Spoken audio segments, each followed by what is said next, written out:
Thanks, Tatiana, and welcome back to Neil Oliver Live. Now, founded in 2008, the Inspiration Awards for Women acknowledge those women that are ideal role models for the next generation. The awards website says they're a fight back against the often negative portrayal of women in the press. This year's event was held last night in London, celebrating in Oscars-style splendour those women doing substantial things in society. Joining me now to discuss the importance of such awards is author, sculptor and activist, among many other things, genuine polymath, Mary Ann Thompson-Frenk. Good evening, Mary Ann. Evening, Neil. Thank you for being with us. Why does a ceremony like this matter, an awards set up like this matter? Well, I think to understand that we have to look at the history of it. It was established by Sky Andrew, who did it in honor of his late mother, Ziza. And here's the story of an amazing woman who spent all these years baking black pudding just so that she could raise a man that would become an Olympian and achieve amazing things. And there are women like that all over the world today that are doing things, amazing sacrifices, working so hard, and they change the world by what they do. But we don't see that. Instead, we look at how sexy is a woman, how, all these other values. And it's very limited to when a woman's ideal age range is. We don't look at what happens to a woman as she gets older. And sometimes the strongest voices come from that kind of experience. And that's something that is celebrated. And for example, with Dame Mary Berry, she was just the epitome of dignity, grace, strength. And we were just all in awe of her last night. It was midnight and she was up there on the stage full of, verve and energy and love for this life. And I think that's something that everyone can resonate with. How has it come to pass? It's the 21st century and women, more than 50% of the population, are not getting the recognition they deserve, you would say. How can that still be? I think part of it is that both genders are having to relearn how we value each other, and I think that it's very important, and I speak to fellow feminists all the time, say we have to value the male, and we have to recognize that young men and older men right now are being tasked with redefining what an ideal masculinity is. And as women, we have to applaud what that is, and at the same time, recognize within ourselves all those things that sadly used to be seen as weak. It's powerful to be compassionate in this day and age, especially when everything is trying to encourage you to act in a sociopathic manner. To say, I feel and I care, that is a beautiful thing, a powerful thing that both genders can benefit from. Do any awards acknowledge women who, let's say, they're not necessarily in careers outside the home, but, raising families, yes, making those kinds of commitments, yes, to family life, to their immediate communities? Yeah, they recognize women that were CEOs, and they recognize women that there's a woman there that raised 4 children, and she was recognized as just being an exceptional mother. And the idea is, in a real world that values women in general, it's a woman's right to choose how she wants to be a woman. So we're going to value all of it equally because it's all about impact. Are you making a positive impact in the world? Jasmine, do you think, when you look out at what we're presented with, do you think that younger generation girls and young women are presented with good role models of their own sex? A few, yes. I think we've got both. We've got good role models and we've got very bad role models. I mean, I don't personally consider the Kardashians to be good role models, even though they've made insane amounts of money. I've never been a fan of Madonna. There have been quite a number of role models that I think have actually used the wrong sides of femininity, whereas the ones that you mentioned, compassion, for example, I agree, that is powerful. And I do think that right now, as you say, young men, particularly older men, are having to reevaluate their relationship with women and who they are.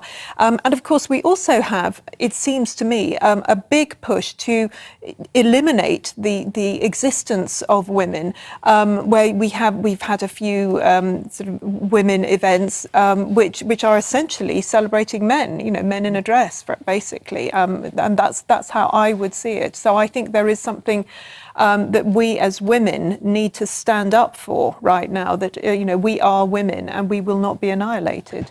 Jacob, do you think the male sex is properly paying attention to the female sex?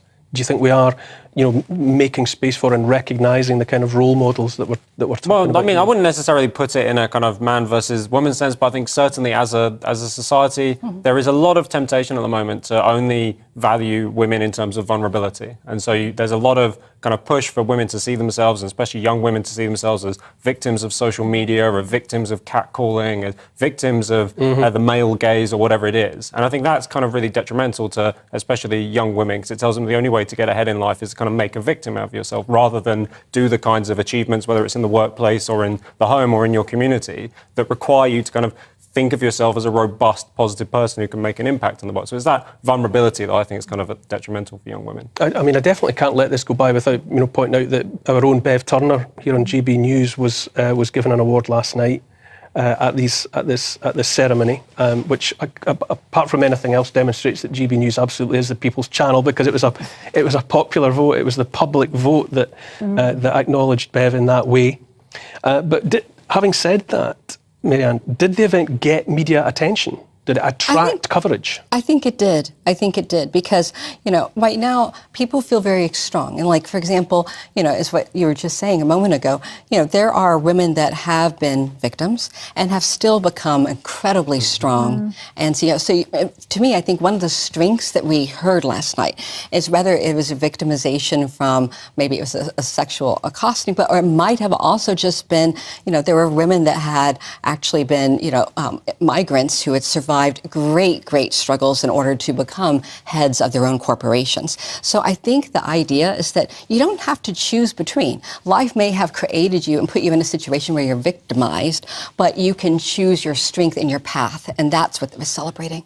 What did you make of, I think it was the Brits this year that dispensed with, the male artist, female artist, and just had artist, and yet all 5 nominees were men? Are we getting ourselves into an unnecessary mess when it comes to trying to be inclusive? In my personal opinion, as someone that is competitive, I'm a sculptor, I'm a writer, my ego would like to know I'm the best, that it stands alone. Now, I can't speak for all women. There's some women that may feel that it's important to have their own category. But for me, if I'm in a competition for something that is regarding talent or ability or knowledge, I would like to be able to stand on my own for that. But how could something like that come to pass? That there's space for 5 nominees for artist, and yet who makes these selections? Well, I mean, we can put the Brits to one side, but the point being that I think there are some areas of life, like in art, music and those kind of things, where while men and women might sometimes bring slightly different qualities to the table, you can't make a definitive judgment and say, okay, men are always better in one category than another. This could have just been a blip. But it's also important to remember there are areas of life that are not like that, such as sport, where women 100% need their own categories, and women need to be able to compete against other women because there are fundamental differences between the sexes. So I think if we can be kind of grown up and recognise that in art and those kind of fields, then maybe we can have single categories, and if 5 men get nominated sometime, maybe it was just because there were 5 better men that year. But in the other categories, like in sport, we need to really keep the separation. I don't think that's going to last, though, with the Brits. I mean, you were talking about egos. Frankly, if you take away ways in which people can be the best in something, then that's not going to last. People are not going to stand for that. I think artists are not going to stand for that. Well, inevitably, in today's day and age, they'll just have 5. But mandate that 2 of them are men and 2 of them are women, and there'll be one kind of like special category. A wild card. Yeah. What women were being recognised last night? Could you give us some ideas of the range of who was being acknowledged in various realms? Well, in the room here, we had so many people that have there's a woman, and I wish I could remember her name, but she just touched me, because she can only remember 3 years of her life. So she calls herself a 3-year-old, but because that's all she can remember, the 3 last years of her adult life. So her brain drops out the last... She won an award because she, despite living in this mentality, she has made enormous strides in serving her community and helping her family and doing all of this. And so, one of the things they were looking at is who is a real survivor, who is still pulling themselves up with the bootstraps and doing remarkable things. Some days you and I might complain because some inconvenience, someone cut you off in traffic, and yet you see people out there that are just doing phenomenal things with their lives. And that they did an amazing job of recognizing that. And then you still had people like Emma Thompson that came out and celebrate that. And I think part of that is seeing when you have someone that society says, oh, pay attention to this person. And they're saying, pay attention to this person over here that's doing something remarkable. It's powerful. How do the awards work? You know, how do people, are people nominated by whatever, by friends, by associates, My understanding is Sky Andrew makes it public. People nominate each other. It is very open to the public. And then there are a couple that, there's a magazine called Global Woman led by its CEO, Mirela Sula, and the magazine selects businesswomen awards as well. Mary Ann, lovely to hear from you tonight. Lovely to Sounds like an excellent event, and more power to the elbow of whoever's organising that. Thank you for being here this evening. We're on to another break, after which, we've just been talking about inspirational women, and we have 3 more coming in to join us in the studio, and Dowling, Polina Plotnikova and Marie Late.